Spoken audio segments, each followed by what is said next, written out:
A man dressed in the Scream mask brutally murders his neighbor.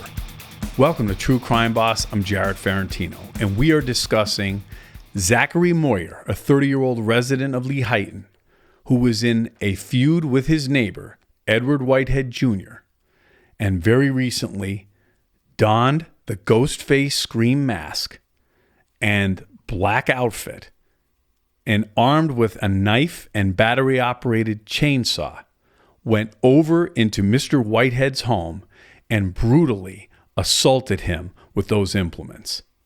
Moyer is now charged with murder, and Mr. Whitehead is dead. What is going on, ladies and gentlemen? You know, I'm coming into the end of my prosecution career. In fact, this week marks the 20th anniversary of my beginning, my time as a prosecutor. And people often say to me when I'm out, boy, it's really getting bad out there. It's been bad for a long time. But when you see a case like this, you start to lose hope a little bit. There's murder, there's domestic murders, there's murders over money, and then there's these senseless murders where you have two neighbors who were fighting over what I'm sure was nonsense and bullshit that erupts into this kind of violence. And one man is dead, and a young man, age 30, is in jail, which I'll predict for the rest of his life. And not to be outdone, because the apple doesn't fall far from the tree, Francis Moyer, Zak's father, was arrested the following day for harassing the Whitehead family next door. This sounds like a wonderful group of neighbors that could not get along, and this is what happens. I have seen far too many neighbor disputes end this way, and they are brutal when they end. I've had one which was a brutal multiple gunshot murder over a pissing territory over land. We had one where over a fight over a snowblower. Two incidents actually over snowblowers in my career where somebody ends up murdered and somebody goes to jail for the rest of their lives. In another one over snow removal, somebody killed themselves after killing his two neighbors, all here in Pennsylvania. What is going on out there, folks? Let this episode be a lesson to you. Let it teach you that if you're in a neighbor dispute like this, it's probably not a good idea to poke the bear. Oftentimes, one party of these disputes are in the throes of a real psychopathy, okay? People that cannot control their temper. And you have somebody like Zak, who was sitting home, I'm sure, just gassing up, pissed off at Mr. Whitehead. Interestingly enough, and I only repeat this because it's a fact of the case, Zachary posts on the house as a message to the police that Ed Whitehead Jr. killed women and children last year, and that's why he did this.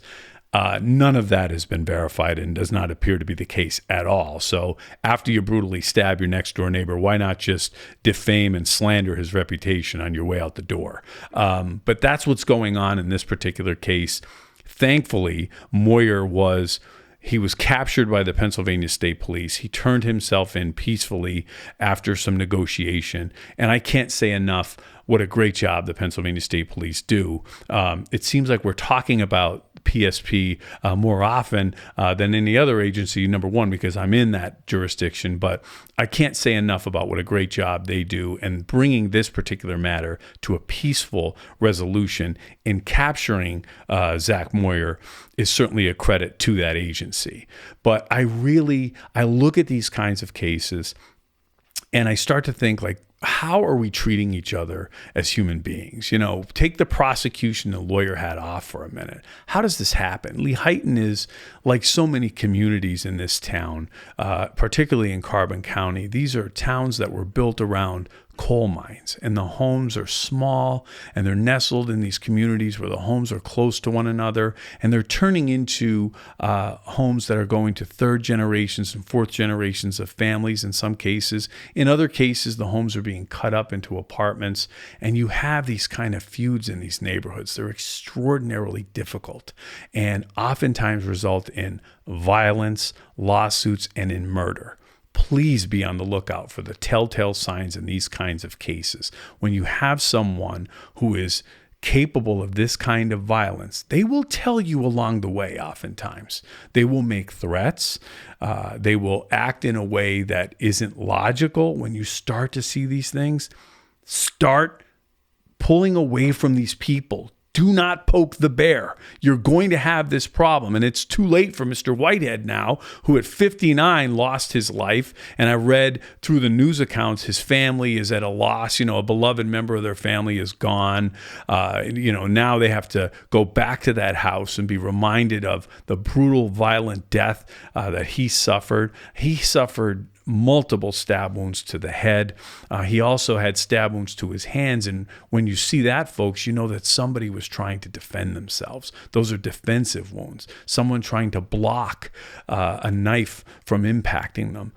Notably, too, when Zak Moyer was picked up, he was also bruised. It's not clear how he was injured, but you can conclude that if Mr. Whitehead was attempting to defend himself and was literally fighting for his life, he probably struck Zachary in the process in that fight. The bottom line is, folks, if you look at this case and break it down from a prosecution standpoint, there are already admissions made. The fact that he donned that Scream costume and went over there is certainly the levels of intent that show some planning was involved. In Pennsylvania, you can form the intent to commit murder in the fraction of a second. Well, Zak Moyer wore the costume, armed himself with a knife and a battery-operated chainsaw a lot longer than a fraction of a second, walked from his house into Mr. Whitehead's house and committed that murder. All very intentional acts, all of which he appears to have admitted to at this point. His defense options are pretty limited at this point. You can bet that when Mr. Moyer gets defense counsel, they're going to have him psychologically evaluated. And I know what some of you are saying out there. Oh, here we go. He's insane.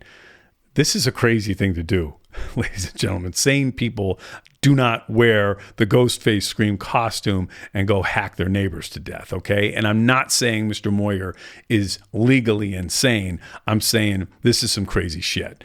So when you see that, the lawyers that are representing Mr. Moyer would be committing malpractice if they don't, at a minimum, have him evaluated. And I am sure there are significant mental health issues. The question is, do those issues rise to the level of insanity? That's yet to be told and unfold in this case. But whether Mr. Moyer was hearing voices doesn't appear to be the case. He appears to have had, in his mind, a legitimate gripe with Mr. Whitehead. And whether or not he was compelled by some demonic force also does not appear to be in any of his statements. So my bet is he has some kind of a mental disturbance. However, it's not going to be enough to carry the day on an insanity defense. This prosecution will be forthcoming. There's a lot of talk about the Scream movies. If you remember, these movies came out in the late 90s. Nev Campbell, I know that somebody I'm a big fan of played Cotton Weary in those movies. Liev Schreiber. Those movies were comedic horror movies. They were told, almost as a spoof, and reinvigorated the genre, and then have been reborn several times in the early 2000s. And last year, there was a Scream movie released, and another one will be forthcoming. I do not think that Scream in any way contributed to this. I believe that Mr. Moyer, whether or not he had a Ghostface mask, Freddy Krueger mask, Leatherface mask, Michael Myers mask, would have committed this act. This guy just didn't seem to have much of an excuse to go over and do this. And it appears to be another 30-year-old guy living at home with his parents, probably sitting on the couch, online all day doing God knows what, and fighting with Mr. Whitehead next door. This is just a tragic case. It should be a lesson to people to watch out for people like this. Watch out for the Zak Moyers of the world. And quite honestly, Francis Moyer, his father, who's still, pissed off at the Whiteheads after all this, instead of being apologetic, he gets arrested for harassment. We're going to continue to watch this case, and we'll keep you posted on our Instagram and on our YouTube page. Thanks.